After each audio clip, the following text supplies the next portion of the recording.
नमस्कार साथियों, मैं वैभव पालीवाल आज फिर से हमारे YouTube channel narrator at platform पे आप सभी का हार्दिक स्वागत करता हूं। साथियों, अभी तक हमने जो है हमारे सिलेबस की सेकंड यूनिट अर्थात जो है फाइनेंशियल मैनेजमेंट को स्टार्ट कर लिया था। इसके अंदर हमने जो है धन के अधिकतमकरण की अवधारणा को पढ़ लिया था। वित्त के स्रोत अर्थात सोर्सेज ऑफ फाइनेंस को जो है वो 2 वीडियोस के अंदर निपटा दिया है। ठीक है, आज जो साथियों हमारा नया टॉपिक है उसका नाम है कैपिटल स्ट्रक्चर या पूंजी संरचना। ठीक है, चलिए हम जो है नया टॉपिक स्टार्ट कर लेते हैं। पूंजी संरचना क्या चीज होती है ये? साथियों, जब हमने वित्त के स्रोतों की बातचीत करी थी तो हमने देखा था कि व्यवसाय के लिए जो आवश्यक धन होता है वो अनेक प्रकार के स्रोतों से जो है वो प्राप्त किया जा सकता है। कुछ अल्पकालीन होते हैं, कुछ दीर्घकालीन होते हैं। ठीक है, हमने जो है उसके बाद में वित्त के स्रोत जो चैप्टर पढ़ा था उसके अंदर हमने जाना था कि अल्पकालीन अगर हमको ऋण चाहिए या हमें जो पूंजी की आवश्यकता तो जो है वो हम किन किन साधनों के माध्यम से जो है उनकी पूर्ति कर सकते हैं। ठीक है, और इसके अलावा जो अगर हमें दीर्घकाल के अंदर जो है पूंजी की आवश्यकता है तो जो है हम उसकी पूर्ति जो है वो कहां कहां से कर सकते हैं। ठीक है, अब जो हमारा पूंजी संरचना है इसको जो है हम फर्दर कुछ नए छोटे छोटे से कॉन्सेप्ट्स हैं उनके अंदर तोड़ करके समझ लेते हैं। तो देखिए, पहला जो कॉन्सेप्ट आता है वो आता है पूंजीकरण, या जिसको हम बोल देते हैं कैपिटलाइजेशन। ठीक है, पूंजीकरण में क्या होता है? वित्त के स्रोतों में हमने क्या जाना कि कहां कहां से हमको जो है फाइनेंस की रिक्वायरमेंट जो है वो पूर्ति हो सकती है। पूंजीकरण में हम लोग साथियों क्या करते हैं, हम ये करते हैं कि हमारे व्यवसायिक उपक्रम के व्यवसाय करने के लिए हमें जो है कितनी पूंजी की आवश्यकता पड़ने वाली है। मैंने आपको जो वित्त के स्रोत पढ़ाए थे तो उसमें बताया था कि हमने 2 प्रकार की पूंजी जो है वो पढ़ी थी। एक तो हमने पढ़ी थी इनिशियल और कैपिटल, या जिसको हम जो है सीड कैपिटल का नाम दे रहे थे, आरंभिक पूंजी का नाम दे रहे थे। और एक जो पूंजी हमने बोली थी कि जब हमारा सब चीज एस्टेब्लिश हो जाएगी तो हमें जो है व्यापार करने के लिए, व्यापारिक गतिविधियों को संपादित करने के लिए कुछ पूंजी की आवश्यकता लगेगी। वो पूंजी जो है हमारी कार्यशील पूंजी कहलाती है, वर्किंग कैपिटल कहलाती है। ठीक है, तो पूंजीकरण के अंदर हम इनिशियल कैपिटल, आरंभिक पूंजी या सीड कैपिटल और जो वर्किंग कैपिटल होती है इसका निर्धारण करते हैं कि हमारे व्यवसाय के लिए कितनी मात्रा में पूंजी की आवश्यकता है। इन दोनों का टोटल लगा करके हम जो है जिस कैपिटल को बनाते हैं वो कैपिटल क्या कहलाती है? हमारी पूंजीकरण कहलाती है। ठीक है, मतलब कि उस पूंजी की मात्रा को निर्धारित करना जो कि आपके व्यवसाय के लिए आवश्यक है वो क्या कहलाएगी? वो प्रक्रिया क्या कहलाती है? जो अवधारणा क्या कहलाती है? वो कहलाती है हमारी पूंजीकरण कहलाती है। ठीक है, देखिए नेक्स्ट टॉपिक, देखिए नेक्स्ट जो कंसेप्ट होता है वो होता है हमारा वित्तीय संरचना। वित्तीय संरचना के अंदर हम क्या करते हैं? हमने वित्त के स्रोत के अंदर पढ़ा था कि हमें जो फाइनेंस की पूर्ति है वो शॉर्ट टर्म और लॉन्ग टर्म 2 प्रकार के सोर्सेस से हो सकती है। ठीक है, अब हमें शॉर्ट टर्म से कितना कितना पैसा उठाना है, हमें लॉन्ग टर्म से कितना कितना पैसा उठाना है। ठीक है, इनका जो एक श्रेष्ठ मिश्रण बने, या मैं और अच्छा वर्ड काम में लूं तो श्रेष्ठ जो है इनका अनुपात बने, उसको समावेशित करना ही जो है वो क्या कहलाता है? वित्तीय संरचना कहलाता है। ठीक बात है, उम्मीद है ये भी चीज आपको समझ में आई होगी। नेक्स्ट देखिए, नेक्स्ट हो जाता है पूंजी संरचना, जो हमारा हेडिंग का नाम भी है पूंजी संरचना। ठीक है, मतलब कि कैपिटल स्ट्रक्चर, ये हो जाती है फाइनेंशियल स्ट्रक्चर। ठीक है, अब जब हम बातें देखिए, अब वापस जब आप कभी इनकी डेफिनेशन अगर पूछ ली जाती है तो डेफिनेशन में आप सब चीजें लिखेंगे क्या कि हमें जो है वित्त के स्रोतों, हमारे व्यवसाय की आवश्यकताओं की पूर्ति के लिए हमें वित्त के जो है अनेक प्रकार के स्रोतों से जो है धन की जो है पूर्ति की जा सकती है। कुछ अल्पकालीन होते हैं, कुछ दीर्घकालीन होते हैं। ठीक है, उनमें से जो है उनका श्रेष्ठ अनुपात बना लेना, श्रेष्ठ मिश्रण बना लेना ही जो है क्या कहलाता है? वित्तीय संरचना कहलाता है। ठीक बात है, अब यहां पर भी जो है हम सेम लाइन को लिखेंगे, जब डेफिनेशन पूछी जाएगी तो सेम चीज को लिखेंगे। मैं अभी नहीं बता रहा हूं क्योंकि थोड़ा क्या है, मोनोटोनस टाइप सा हो जाता है ना। अब जब हम क्या करते हैं वित्त की दीर्घकालीन आवश्यकताओं की पूर्ति के लिए, लॉन्ग टर्म नीड्स को फुलफिल करने के लिए, जब हम दीर्घकालीन, अब हमें पूंजी चाहिए तो दीर्घकालीन स्रोतों से मिलेगी, है ना। तो दीर्घकालीन पूंजी हेतु जो हम श्रेष्ठ मिश्रण या अनुपात बनाएंगे,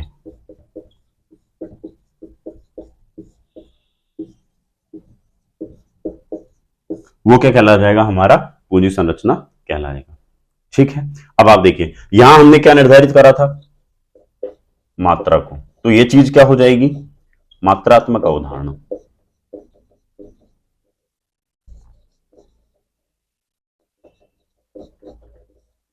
क्या हमने यहां पे मात्रा की बात करी, नहीं, हमने बोला कि हमको यहां से कितना लेना है, यहां से कितना लेना है, और उसका क्या करना है, मिश्रण बनाना है, मिक्सचर बनाना है, एक रेशो बनाना है, प्रोपोर्शन बनाना है। तो ये क्या कहलाएगी, गुणात्मक अवधारणा। यहां हमने शॉर्ट टर्म लिए थे और लॉन्ग टर्म लिए थे, उनका प्रोपोर्शन बनाया था। ठीक है, यहां हम क्या कर रहे हैं, केवल लॉन्ग टर्म ले रहे हैं और उससे हम क्या बना रहे हैं, एक प्रोपोर्शन बना रहे हैं, मिक्सचर बना रहे हैं। जब प्रोपोर्शन और मिक्सचर बना रहे हैं तो ये भी कैसी अवधारणा कहलाएगी, गुणात्मक या क्वालिटेटिव कॉन्सेप्ट जो है ये कहलाएगा। ये कौन सा हो जाएगा, क्वांटिटेटिव हो जाएगा। ये दोनों कौन कौन से हो जाएंगे, क्वालिटेटिव जो है आपके कॉन्सेप्ट हो जाएंगे। ठीक है, अब पूंजी संरचना के अंदर ही जो है एक और सब हेडिंग आती है जिसको हम बोलते हैं अनुकूलतम पूंजी संरचना। वो क्या चीज होती है साथियों, अपने व्यवसाय की आवश्यकताओं तथा परिस्थितियों के अनुसार जब हम श्रेष्ठतम जो पूंजी की संरचना को निर्माण करते हैं, श्रेष्ठतम पूंजी का जब हम निर्माण करते हैं, पूंजी संरचना जब हम निर्माण करते हैं तो वो क्या कहलाता है, अनुकूलतम पूंजी संरचना जो है वो कहलाता है। क्योंकि भाई देखिए हर एक व्यवसाय की अलग अलग प्रकार की प्रकृति होती है, हर एक प्रकार के व्यवसाय की अलग अलग प्रकार की नीड्स होती है, वांट्स होती है। ठीक है, तो उनको फुलफिल करने के लिए हो सकता है कुछ में जो है शॉर्ट टर्म से काम चल जाए, कुछ में हो सकता है लॉन्ग टर्म से काम चल जाए, कुछ में हो सकता है शॉर्ट टर्म कम लॉन्ग टर्म ज्यादा चाहिए हो, कुछ में हो सकता है लॉन्ग टर्म कम शॉर्ट टर्म ज्यादा चाहिए हो। समझ गए, तो अलग अलग प्रकार की क्या होती है, परिस्थितियां होती हैं। तो हर एक व्यवसाय के लिए हम क्या कर सकते हैं, एक आइडियल या जो है एक आदर्श पूंजी संरचना जो है वो नहीं बना सकते हैं। ठीक है, क्योंकि सबकी जो है परिस्थितियां अलग अलग होती हैं, सबकी मांग अलग अलग होती है। कुछ पूंजी को जल्दी लौटा सकते हैं, कुछ जो है थोड़ा समय लेकर के लौटाते हैं। ठीक है, तो अपने व्यवसाय के लिए अपने व्यवसायों की आवश्यकताओं के अनुसार जब हम पूंजी संरचना का निर्माण करते हैं तो उसको हम क्या नाम दे देते हैं, अनुकूलतम पूंजी संरचना का निर्माण जो है नाम जो है वो दे देते हैं। अब देखिए एक जो अच्छी पूंजी संरचना होती है उसके अंदर कौन कौन से गुण होने चाहिए, उसके अंदर कौन कौन सी विशेषताएं जो है वो पाई जाती हैं, उनकी बात कर लेते हैं अब हम।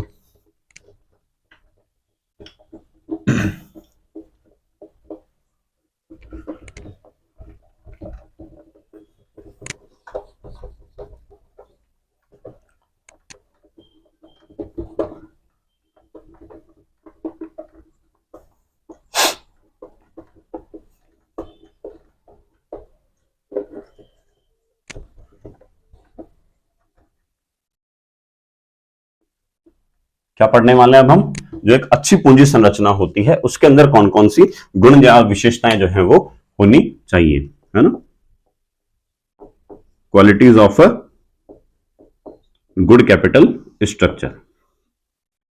तो देखिए साथियों कुछ तो जो है मैंने उसको जो है दो हेडिंग्स के अंदर डिवाइड किया है। उस पूंजी के अंदर कुछ तो होना चाहिए अधिकतम, कुछ होना चाहिए न्यूनतम, और जो है वो सरलता एवं सुलभता से प्राप्त हो जाए।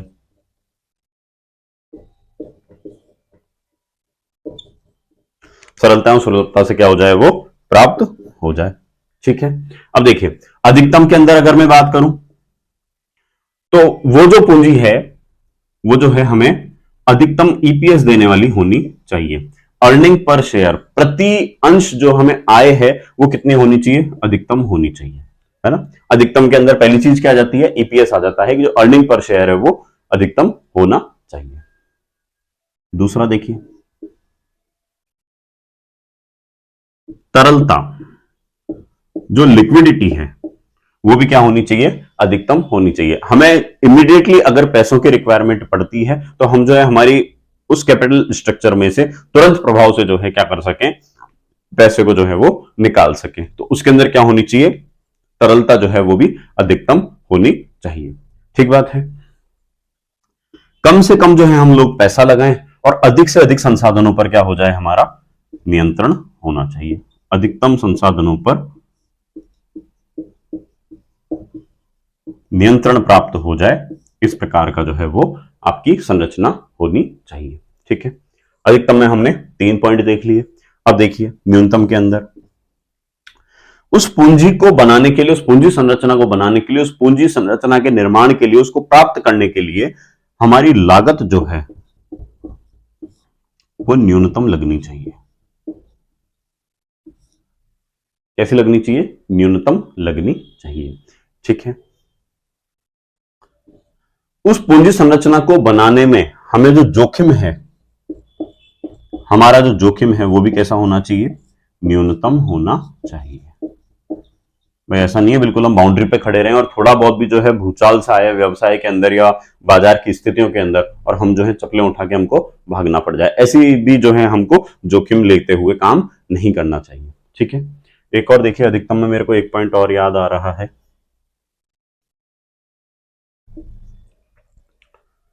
क्या पॉइंट था, स्किप हो गया, वापस से देख लेते हैं एक बार।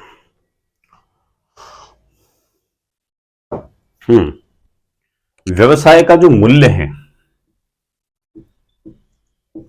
मूल्य को अधिकतम बनाने वाला होना चाहिए। भाई देखिए हर एक व्यवसाय के अंदर क्रेडिटर भी होते हैं, डेटर भी होते हैं, लेनदार भी होते हैं, देनदार भी होते हैं। इन सबका कॉम्बिनेशन जो है, इन सबका अनुपात जो है वो इस प्रकार का बने कि अगर हमको इमीडिएट प्रभाव से अगर मान करके चलिए व्यवसाय को बेचना पड़ जाए तो जो है हमें क्या हो जाए, उसका अधिक से अधिक जो है वो मूल्य प्राप्त हो। ठीक है, मूल्य जो है वो अलग अलग स्वरूपों में हम जो है उसको काउंट कर सकते हैं। जैसे मैं एक एग्जांपल ले लेता हूं, अभी बेचने के उसमें हम बात कर लेते हैं। जैसे भी एलॉन मस्क ने जो है ट्विटर को टेक ओवर किया, तो ट्विटर के मालिक को अधिक से अधिक उस चीज का मूल्य प्राप्त हो, है ना, वो चीज जो है क्या सुनिश्चित करती है, वो जो है उसका कैपिटल स्ट्रक्चर जो है वो जो है उसको सुनिश्चित करने में उसकी सहायता करती है। ठीक है, उम्मीद है ये जो आपको विशेषताएं हैं ये भी ठीक तरीके से समझ में आ गई होंगी। अब हमारे जो है इस चैप्टर में 2 हेडिंग्स और बाकी हैं। एक हो जाता है हमारा कि जो कौन कौन से ऐसे फैक्टर्स हैं, कौन कौन से ऐसे तत्व हैं जो कि पूंजी संरचना के निर्माण को प्रभावित करते हैं, और एक हो जाता है हमारा समता पर व्यापार। तो मैं जो हूं पहले समता पर व्यापार ले लेता हूं क्योंकि उसके माध्यम से जो है बहुत सारी चीजें आगे समझाने में सुविधाजनक रहने वाली है।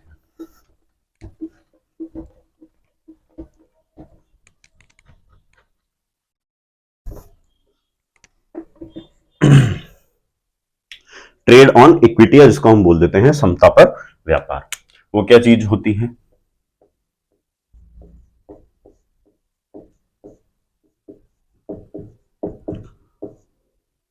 साथियों हमने जो अनुकूलतम पूंजी के सिद्धांत की बात करी थी कि हमें जैसी हमारी नीड्स एंड वांट्स हैं उसके अकॉर्डिंग हम जो है कैपिटल स्ट्रक्चर को फॉर्म करें, तो उसके अंदर देखिए कुछ चीजें क्या आ जाती हैं, कुछ आ जाता है इक्विटी ओनली, केवल समतांश। उस फॉर्मेट के अंदर दूसरी चीज आ जाती है इक्विटी प्लस प्रेफरेंस, तीसरी चीज आ जाती है equity plus preference plus debenture, या जिनके हमने जो है ऋण पत्रों की बात करी थी, और कुछ के अंदर आ जाता है इक्विटी प्लस डिवेंचर ओनली। ठीक है, तो ये जो है कुछ एक प्रारूप होते हैं, है ना। अब देखिए समता पर व्यापार क्या है। समता पर व्यापार ट्रेड ऑन इक्विटी, ये क्या चीज हो जाती है साथियों? जब हम व्यवसायिक उपक्रम में व्यवसाय के लिए इक्विटी अर्थात समतांश और उनके साथ साथ ऋणगत स्रोतों पर रिलाय करते हैं, मतलब हम क्या करें, स्वामियों की पूंजी भी निवेश करें और क्या करें, ऋणग्रस्त स्रोतों को भी जो है वो काम में लें, तो ऐसे व्यवसाय के अंदर जिस पूंजी संरचना को जो है वो क्या नाम दे देते हैं, हम समता पर व्यापार का नाम दे देते हैं। मतलब कि उसके कैपिटल स्ट्रक्चर के अंदर ये दोनों चीजें अगर पाई जाती हैं तो हम उसको क्या बोल देते हैं, समता पर व्यापार बोल देते हैं। समता पर व्यापार, ठीक है। इसको ऐसा करने के पीछे उद्देश्य क्या होते हैं? तो देखिए पहला तो क्या हो जाता है, ईपीएस जो है अर्निंग पर शेयर जो है वो बढ़ जाती है। कैसे बढ़ती है इसको जो है मैं नेक्स्ट पेज के अंदर बताने वाला हूं, है ना। दूसरा हो जाता है जो चीज अभी हम वहां पे पढ़ करके आए हैं वही सारी चीजें हैं। एक हो जाता है कि आप न्यूनतम पैसा लगाते हैं, न्यूनतम व्यय पर आपको जो है अधिकतम संसाधनों पर नियंत्रण प्राप्त हो जाता है। और एक क्या हो जाता है कि जो निर्णयन है, जो डिसीजन मेकिंग है, निर्णयन में जो है वो केंद्रीकरण प्राप्त हो जाता है। मतलब आपकी जो डिसीजन मेकिंग है उसके अंदर आपको क्या मिल जाता है, सेंट्रलाइजेशन जो है वो प्राप्त हो जाता है। ठीक है, ये चीज आपको समझ में आई होगी, नहीं आई बताता हूं मैं। देखिए मान कर चलिए हमने इक्विटी तो ली है 1 लाख रुपए, ठीक है, और हमने ऋणगत स्रोतों से कितने उठा लिए, 9 लाख रुपए। व्यवसाय करना है हमको 10 लाख रुपए से। ठीक है, मैंने न्यूनतम व्यय किया और मेरे को जो है संसाधन कितने पूरे पूरे 10 लाख रुपए के काम में लेने को मिल जाएंगे, क्योंकि मैंने क्या किया, लोन भी तो उठाया। ठीक है, उसका ब्याज भुगतान करूंगा वो अलग चीज है, लेकिन अभी संसाधन कितने आ गए मेरे हाथ में, 10 लाख रुपए के आ जाते हैं। ठीक है, तो ये वाला पॉइंट तो हो जाता है हमारा क्लियर। अब देखिए निर्णय में केंद्रीकरण, मान करके चलिए मैं जो हूं पूरे के पूरे 10 लाख रुपए कहां से उठाना चाह रहा हूं, इक्विटी से उठाना चाह रहा हूं। ठीक है, अब इक्विटी से उठाने के लिए मेरे क्या करना पड़ेगा, या तो मेरे बहुत पैसे वाले मित्र हों जिनके पास में बहुत ज्यादा पैसा हो, नहीं है तो क्या होगा कि मेरे को कम से कम 25-25 हजार के 40 पार्टनर बनाने पड़ेंगे, तब जाकर के मेरे पास में क्या आएगा, 10 लाख रुपया इकट्ठा होगा।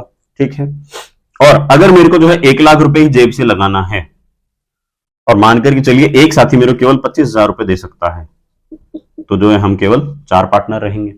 ठीक है, अब इन दोनों सिचुएशंस के अंदर कि अगर मैं केवल 10 लाख रुपए किन से उठा रहा हूं, पार्टनर से उठा रहा हूं, तो मेरे को हर एक डिसीजन में किनका बीच में मेरे को फेस करना पड़ेगा, इन 40 लोगों को फेस करना पड़ेगा।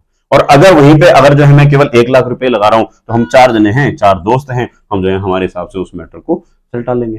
ठीक है, समझ में आ रहा होगा आपको। चलिए अब जो चीज आती है अर्निंग पर शेयर जो है किस प्रकार से बढ़ती है, तो इसके लिए जो है मैं आपको नेक्स्ट पेज में बताने वाला था। तो चलिए मैं आपको जो है छोटा सा एक मैजिक दिखाता हूं कि जो है अर्निंग पर शेयर जो है वो किस तरीके से बढ़ती है जब हम जो है समता पर व्यापार करते हैं, इक्विटी और ऋणगत स्रोतों को साथ में लेते हुए चलते हैं। ये 1 लाख और 9 लाख रुपए को साथ में लेकर के चलेंगे हम।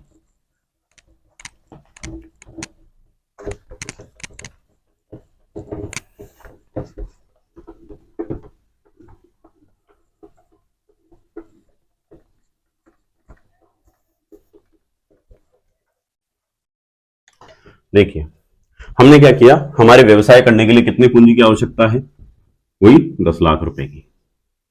ठीक है, इधर मैंने क्या किया, 10 लाख रुपए जो है केवल इक्विटी लिए, लोन लिया नहीं लिया, 0। ठीक है, और इधर मैंने क्या किया, इक्विटी यानी जो स्वामियों की पूंजी है वो तो लगाई 1 लाख रुपए, और लोन ले लिया कितना, बचा हुआ 9 लाख रुपए का। बन गए 10 लाख रुपए, यहां पर भी, यहां भी 10 बन गए, यहां भी 10 बन गए। चलिए ठीक है, अब जो है मैंने क्या करा, व्यापार करना प्रारंभ कर दिया।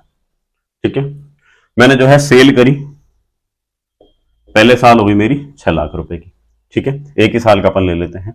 खर्चा हो जाता है मेरा, एक्सपेंसेस हो गए कितने, 3 लाख रुपए के। तो PBIT, profit before interest and tax, कितना बन गया मेरा, 3 लाख रुपए का बन गया। ठीक है, अब क्या करूंगा, पहले इंटरेस्ट घटाऊंगा। इंटरेस्ट कितना है, क्या मैंने लोन ले रखा है, नहीं ले रखा, तो मेरे को इंटरेस्ट का भुगतान भी नहीं करना है। ठीक है, अब क्या बन जाएगा मेरा, प्रॉफिट बिफोर टैक्स बन जाएगा कितना, वही 3 लाख रुपए। ठीक है, अब मैंने क्या किया, सरकार को टैक्स पे किया। कितना, सरकार ने बोला भाई देखो मैं तो 30% लेती हूँ कम से कम, तो ठीक है चलो आपको 30% ही देंगे। 3 लाख का 30% निकाला तो कितना आ गया, 90,000 रुपए, है ना। तो हमने जो इसमें से 3 लाख में से 90,000 घटा दिए, हमारे जो है वो 2,10,000 रुपए बच गए। ये हो जाता है हमारा PAT, प्रॉफिट आफ्टर टैक्स। अब हम जो है किसको भुगतान करेंगे, प्रेफरेंस शेयर को करेंगे। क्या हमने प्रेफरेंस शेयर लिए हैं, नहीं लिए हैं, तो प्रेफरेंस शेयर को हम कुछ भी नहीं देंगे। फिर आ जाता है हमारा इक्विटीज वालों के लिए, है ना, इक्विटी शेयर होल्डर्स के लिए। अब देखिए आप 10 लाख रुपए हैं, एक चीज में यहां पे आपको बताने वाला हूं, छूट गई थी पहले, अभी बता देते हैं। 10 लाख रुपए हैं और मैंने मान लीजिए एक शेयर की कीमत कितनी रखी, 100 रुपया। ठीक है, 10 लाख रुपए अगर इकट्ठे करने हैं तो नंबर ऑफ शेयर्स कितने बन जाएंगे, 10 लाख बटे 100। ठीक बात है। कितनी कीमत निकल करके आ गई? 10,000 रुपए। सॉरी, जो संख्या निकल करके आई, नंबर निकल करके आए, कितना है? 10,000 है ना। अब ये जो मेरा अर्निंग पर शेयर है वो कितना हो जाएगा? देखो 2.10 लाख रुपए मेरे पास में है ना। इसको जो है मैं खोल के मैथमेटिकल फॉर्म में लिख लेता हूं। और नंबर ऑफ शेयर्स कितने हैं? 10,000 है। तो पर शेयर कितना मिल जाएगा? 21 रुपए। ठीक है, ये 4 जीरो से 4 जीरो कट गई, तो अर्निंग पर शेयर कितनी आ जाएगी? 21 रुपए आ जाएगी। ठीक बात है। चलिए, अच्छी बात। अब देखिए, अब अपन इस वाले स्ट्रक्चर की बात करेंगे। अपन ने एक शेयर की कीमत कितनी रखी है? 100 रुपए रखी है। नंबर ऑफ शेयर्स कितने हैं? अब यहां से हम चेंजेस ले आते हैं इसमें छोटे से। नंबर ऑफ शेयर्स बनाने हैं हमको, तो 1 लाख रुपए हमने इक्विटी उठाई, है ना। और एक शेयर की कीमत कितनी है? 100 रुपए है। ठीक है, तो यहां पे नंबर ऑफ शेयर्स कितने बन जाएंगे? 1000 बन जाएंगे। ठीक है, क्लियर है। अब देखिए, वापस से जो चीजें हमने इधर करी थी वही सब चीजें उधर करेंगे। सेल कितनी हुई? 6 लाख की। खर्चा कितना कर दिया? 3 लाख का। पीबीआईटी कितना बन गया? 3 लाख का। अब ये जो हमने यहां पे लोन लिया है, मान लेते हैं इसको हम, हमारी कैलकुलेशन इजी गोइंग हो जाए, इसके लिए हम क्या कर लेते हैं, इसको जो है 10% बोल देते हैं कि हमने जो 10% ब्याज की दर से जो है वो 9 लाख रुपए उठाए हैं। ठीक है, अब हमें यहाँ पे क्या करना है? सबसे पहले इंटरेस्ट पे करना है 10%। 9 लाख का 10% कितना हो जाएगा? 90,000। तो हमने क्या कर लिया? 90,000 का ब्याज का भुगतान कर दिया। उसके बाद बन गया हमारा PBT, profit before tax. 3 lakh में से 90,000 जाएंगे तो कितने बच जाएंगे? 2,10,000 रुपए। ठीक है, अब हमने क्या किया? सरकार को टैक्स दिया। सरकार ने बोला, हमने पूछा कितना लोगे? बोले उधर भी 30 लिया था, यहां भी 30 लेंगे। ठीक है, तो 2,10,000 का जो प्रॉफिट बचा हुआ है इसमें से हमने 30% निकाला, तो 30% निकल गया हमारा 63,63,63,000 रुपए। ठीक है, अब यहां पे बच जाता है पैट, प्रॉफिट आफ्टर टैक्स। ये कितना बन जाता है? तो ये बच जाएगा आपका 1,47,000 रुपए। ठीक है, अब प्रेफरेंस शेयर वालों को हमने कुछ दिया था क्या? 0। इक्विटी शेयर वालों के लिए क्या चीज आ जाएगी? तो अब देखिए, ये 1,47,000।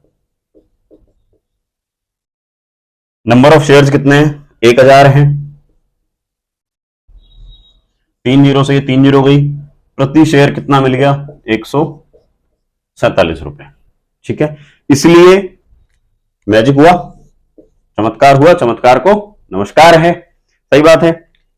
तो अब देखिए, जब कभी हम व्यापार करते हैं तो व्यापार के अंदर हम जितना ज्यादा लोन लेकर के काम करते हैं उतना ही ज्यादा जो है इक्विटी पर शेयर जो है वो बढ़ जाता है।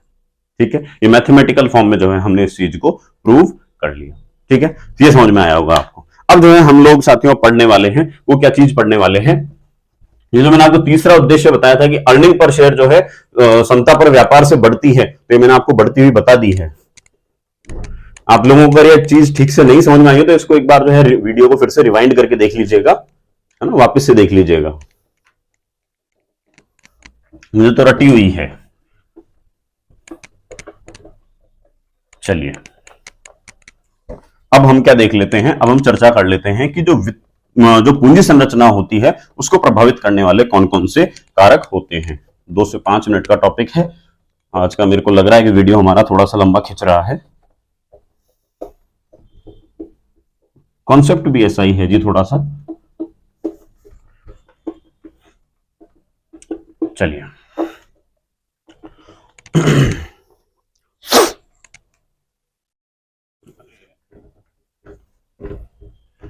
देखिए, यह हो जाता है हमारा पूंजी संरचना।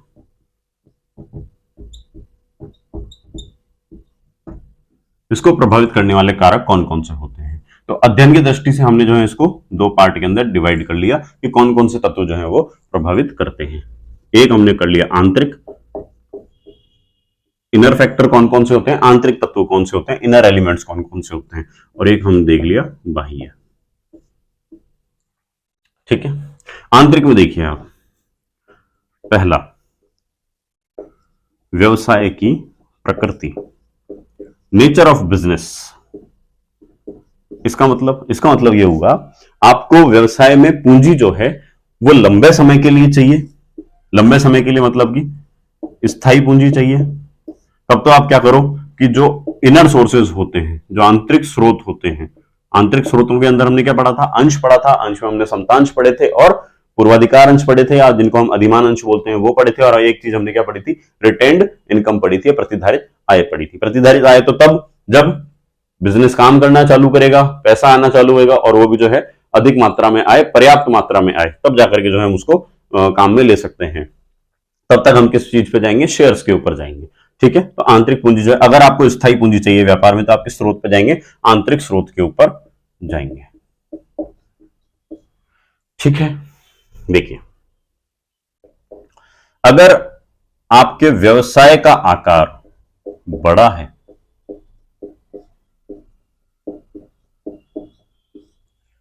देखिए आकार या तो छोटा होगा या बड़ा होगा। छोटा होगा तो हो सकता है कि हमें जो है कम पूंजी की आवश्यकता हो, हम घर वाले जो है उसके अंदर निवेश कर लें और बिजनेस को प्रारंभ कर सकते हैं। और यदि हमारा व्यवसाय बड़ा है मतलब कि जो है हमारे इसमें जो है बहुत सारे जो है स्टाफ काम करते हैं, कम से न्यूनतम 100 लोगों का हमने स्टाफ रख रखा है, तो हम क्या एक तरीके से ऑर्गेनाइज सेक्टर के फॉर्म में हमको जो है काम करना पड़ेगा। हमें जो है निरंतर जो हमारी बैलेंस शीट भी बनानी पड़ेगी, हमें जो है सरकार को टैक्स भी पे करना पड़ेगा। तो जब ऐसी सारी चीजें आती है तो हमने जो अभी अभी समता पर व्यापार को समझा था, है ना, कि हमें जो है इक्विटी भी लेके चलनी होती है, लोन भी लेके चलना होता है, तो लोन हमें ऐसे में जो है वो ज्यादा लेकर के चलना होता है। ठीक है, तो अगर आपका व्यापार बड़ा है तो आप क्या करें, ट्रेड ऑन इक्विटी को जो है वो प्राथमिकता देवें। ठीक है, नेक्स्ट देखिए, आय की निश्चितता व नियमितता। ठीक है, इनकम अगर आपको रेगुलर और कंटिन्यूअस फॉर्म के अंदर प्राप्त हो रही है तो आप क्या करें, तो आप ये करें, यदि हां मिल रही है तो अब तो आप किस पे जाएंगे, ट्रेड ऑन इक्विटी को ही फॉलो करें, क्योंकि ये जो है बिजनेस करने के लिए बेस्ट फॉर्मेट जो है वो माना जाता है। ठीक है, और अगर नहीं प्राप्त होती है, आपको जो है रेगुलर इनकम आपके बिजनेस से प्राप्त नहीं हो रही है, तो आप क्या करें कि जो आंतरिक स्रोत हैं या आंतरिक स्रोतों के अंदर भी जो आपके समतांश हैं, इक्विटी होल्डर्स हैं, उनके ऊपर जो है वो काम करें, उनके माध्यम से जो है पूंजी को प्राप्त करें। क्योंकि अगर आप प्रेफरेंस शेयर वालों को लेते हैं तो प्रेफरेंस शेयर वालों के लिए भी हमने बात करी थी कि उनको भी जो है आपको एक फिक्स परसेंटेज में जो है उनका पेमेंट करना होता है। ठीक है, तो वो क्या एक तरीके से आपकी लायबिलिटी बन जाती है। चौथा देखिए, संसाधनों पर नियंत्रण। आप चाहते हो कि आपके व्यवसाय के संसाधनों पर जो नियंत्रण है वो कम से कम लोगों का रहे, तो आप इक्विटी कम रखोगे और ऋणगत स्रोतों को बढ़ा दोगे। और आप चाहते हो कि नहीं, संसाधनों पर नियंत्रण जो है अधिक से अधिक लोगों का रहे, तो आप क्या कर लोगे, जो शेयर होल्डर्स हैं उनको बढ़ा लोगे। ठीक है, उम्मीद है ये चीज जो है आपको समझ में आ गई होगी। ये जो आंतरिक जो तत्व हैं, जो इनर एलिमेंट्स हैं, जो कि पूंजी की कैपिटल की स्ट्रक्चर को प्रभावित करते हैं, उन पे हमने चर्चा कर ली है।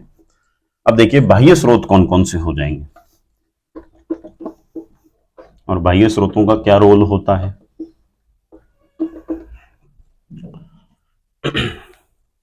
देखिए बाह्य स्रोतों में हम बात कर लेते हैं सबसे पहले पूंजी बाजार की दशाएं।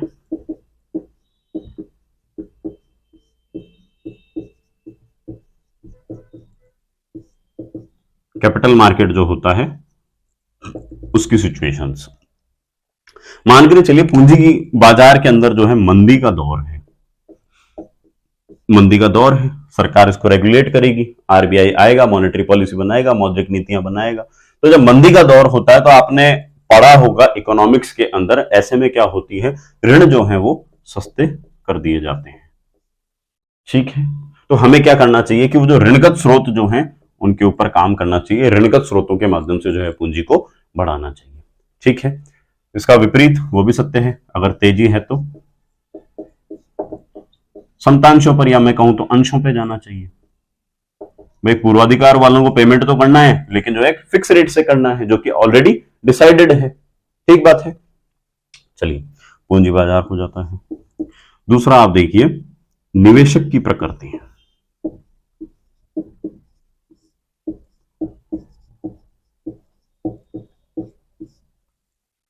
ठीक है, मान करके चलिए निवेशक ऐसे हैं जिनको कि जोखिम नहीं लेना है, जो कि जोखिम नहीं, या फिर मैं कह रहा हूं कम से कम चाहते हैं, तो वो तो किस पे जाएंगे, इक्विटी शेयर होल्डर्स पे जाएंगे, है ना। वो क्या करेंगे, इक्विटी के अंदर इन्वेस्ट करना चालू करेंगे, है ना। या अगर उनको जो है फिक्स इनकम चाहिए तो वो क्या करेंगे, प्रेफरेंस शेयर्स पे जाएंगे। ठीक है, अगर उनको आवश्यकता है तो जो है वो ऋण पत्रों की सहायता लेंगे, ऋण पत्रों के माध्यम से इन्वेस्ट करेंगे। मतलब वो रिस्क टेकर्स कितने हैं उसके अनुसार जो है ये डिसाइड होता है कि वो जो है व्यापार के अंदर निवेश कर रहे हैं या जो है ऋण प्रदान कर रहे हैं व्यापार को। ठीक है, नेक्स्ट देखिए आप, कर की नीतियां। अगर आप जैसे अभी वर्तमान परिवेश में मेक इन इंडिया प्रोजेक्ट चल रहा है, स्टार्टअप इंडिया चल रहा है, स्टैंड अप इंडिया चल रहा है, इनके दायरे के अंदर रहकर के अपने व्यापार को प्रारंभ करें हैं, तो शुरुआती वर्षों के अंदर क्या होता है कि आपको जो है टैक्सेशन में रिलीफ मिलता है, ठीक है, इंस्पेक्शन से रिलीफ मिलता है, और भी जो है बहुत से प्रकार के जो है बेनिफिट जो है वो प्रदान किए जाते हैं। ठीक है, या आप जो है बिल्कुल लीग से अलग हट करके जो है जो रिमोट लोकेशन से वहां पे जाकर के काम कर रहे हैं, है ना, उनके उत्थान के लिए काम कर रहे हैं, आप जो एंटरप्रेन्योरशिप जो है एक नए लेवल पे उस चीज को लेकर के जा रहे हैं, तो ऐसे में क्या होता है कि आपको जो है टैक्स में रिलैक्सेशन जो है वो प्राप्त होता है। ठीक है, सरकार क्या करती है, उन सब चीजों को प्रोत्साहित करती है, प्रमोट करती है। नेक्स्ट जो चीज आ जाती है वो आ जाती है हमारी वित्तीय नीतियां।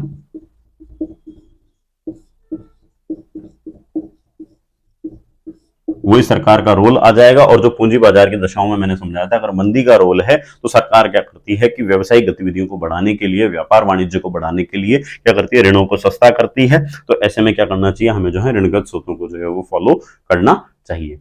ठीक है, क्योंकि हम समता पर व्यापार के अंदर ये चीज जो है प्रैक्टिकली भी समझ चुके हैं कि जितना ज्यादा हम लोन को हम उसके अंतर्गत लेकर के जाते हैं, हालांकि रिपेमेंट करने की भी हमारे अंदर कैपेसिटी होनी चाहिए कि हम जो उसका भुगतान भी कर सके समय पर। ठीक है, तो वो जो चीज है आपकी वित्तीय नीतियां जो है वो कौन सी वाला पॉइंट यहाँ पे प्रूव हो जाता है, जो मतलब उस चीज को हमने जो है पहले यहाँ पे एक्सप्लेन कर लिया है। एक पॉइंट आ जाता है आपका प्रतिस्पर्धा। आपका बाजार में कॉम्पिटिटर जो है या जो कंपटीशन जो है वो कितना सस्ता माल दे रहा है, वो किस पूंजी संरचना के अनुसार काम कर रहा है, उन सब चीजों को भी जो है आपको ध्यान में रखना होता है। ठीक है, तो ये जो है साथियों फैक्टर्स होते हैं कि जो है पूंजी संरचना को जो है ठीक तरह से किस प्रकार से जो है प्रभावित करते हैं। अब अगर आप लोग अनुमति दें तो जो है मैं एक छोटा सा टॉपिक और है उसको भी निपटा देता हूं साथ के साथ में। एक टॉपिक अगर हम सिलेबस का स्किप करते हैं, पूंजी की लागत, कॉस्ट ऑफ कैपिटल, उसके बाद में नेक्स्ट टॉपिक आता है हमारा लाभों का बंटवारा। तो हम जो पहले क्या कर लेते हैं, लाभों के बंटवारे को पढ़ लेते हैं, जो डिस्ट्रीब्यूशन ऑफ प्रॉफिट है उसके ऊपर चर्चा कर लेते हैं। 5 मिनट का टॉपिक है, हम जो है उसको पिछले 3 वीडियोस के अंदर जो है कम से कम 4 से 5 बार डिस्कस कर चुके हैं। आपको इजी गोइंग जो है वो चीज समझ में आ जाएगी। क्या टॉपिक है, वो है हमारा लाभों का बंटवारा या डिस्ट्रीब्यूशन ऑफ प्रॉफिट। बड़ा ही छोटा सा है, 5 मिनट भी नहीं लगेंगे। लाभों का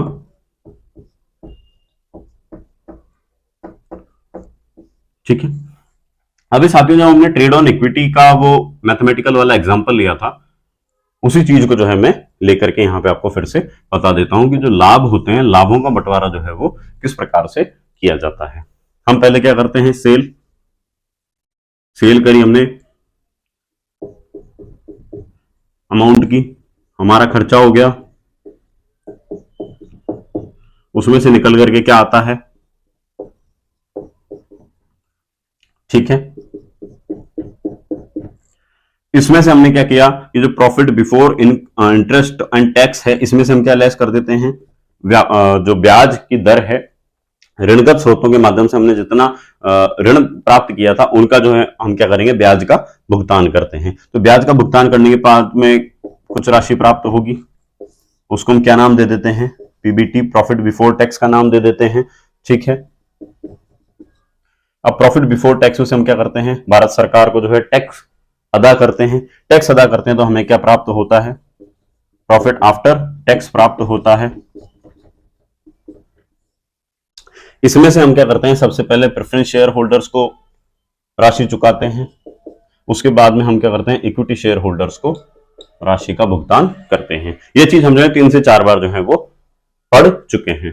तो जो हमारा टॉपिक है वो यही है कि लाभों का बंटवारा जो है वो किस प्रकार से किया जाता है ना? तो लाभों का बंटवारा किस प्रकार से किया जाता है? जब भी कोई व्यवसायिक उपक्रम कार्य करना प्रारंभ करता है तो सबसे पहले वो सेल करेगा, विक्रय करेगा, उसके कुछ खर्चे होते हैं, उनको वो लेस करता है, और उन खर्चों को लेस करने के बाद में उसको जो है profit before interest and tax जो है वो प्राप्त होता है। इसके इनमें से वो क्या करता है? सबसे पहले जो जिन जिन ऋणगत स्रोतों से उसने ऋण प्राप्त कर रखा है उनका क्या करता है? वो ब्याज का भुगतान करता है। उस ब्याज के भुगतान करने के बाद में जो चीज निकल के आती है उसको बोलते हैं प्रॉफिट बिफोर टैक्स का नाम हम दे देते हैं। प्रॉफिट बिफोर टैक्स में से जब भारत सरकार को टैक्स अदा कर दिया जाता है, जो भी कोई स्टैंडर्ड रेट होती है उसके अनुसार, तब जो है हमें व्यवसाय को प्राप्त होता है प्रॉफिट आफ्टर टैक्स। उस प्रॉफिट आफ्टर टैक्स में से सबसे पहले प्रेफरेंस शेयर होल्डर्स को जो है उनका हिस्सा दिया जाता है, उसके बाद में जो है इक्विटी शेयर होल्डर्स को जो है उनका हिस्सा दिया जाता है।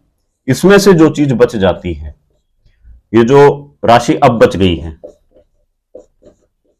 इस राशि को हम जो है बचत या संचय का नाम दे देते हैं। ठीक है, अगर हम इसको वापस से पुनः जो है व्यापार में निवेशित कर देते हैं तो जो है हमारी क्या चीज बन जाती है? ये रिटेन्ड इनकम बन जाती है, जिसको हम जो है प्रतिधारित आय बोलते हैं। ये जो बचत या जो संचय होती है, ये साथियों 2 प्रकार की होती है। एक तो होती है वैधानिक, एक हो जाती है ऐच्छिक।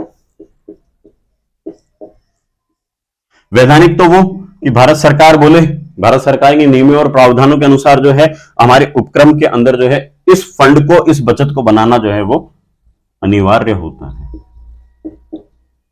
कि इतना इतना फंड तो जो है वो आपको बना करके रखना है। ठीक है, और ऐच्छिक जो है कंपनियां अपने हिसाब से बनाती है कि हाँ ठीक है, हमें कोई जो है परियोजना बनानी है, उसके लिए जो हमें कुछ एक पेमेंट चाहिए, या हमें जो है रिसर्च एंड डेवलपमेंट करना है उसके लिए चाहिए, या हमें कोई पूंजीगत व्यय करना है उसके लिए हमें पेमेंट की रिक्वायरमेंट है। तो अगर वैसा कुछ जो अगर अपन फंड बना करके चलते हैं जो कि कंपनी के खुद के इच्छा के ऊपर निर्भर करता है, तो वो चीज तो क्या कहलाती है? ऐच्छिक। और जो सरकार के मानकों के अनुसार जिस फंड को बनाया जाना आवश्यक होता है, तो वो चीज क्या कहलाती है? वैधानिक आपका बचत का जो फंड है वो कहलाता है। तो साथियों, इसी के साथ में जो है हमारा लाभों का बंटवारा और जो पूंजी संरचना का टॉपिक है वो यहाँ पर समाप्त होता है। मिलते हैं हम लोग हमारे नए टॉपिक के अंदर, जिसका नाम है पूंजी की लागत या कॉस्ट ऑफ कैपिटल। उम्मीद है सारे के सारे पॉइंट जो है आपको ठीक तरीके से समझ में आए होंगे। लाभों का जो बंटवारा है, इसके अंदर ये जो प्रोसेस हमने फॉलो करी है, इसी को जो है आपको एक लैंग्वेज बना करके उन सब चीजों को लिखना है।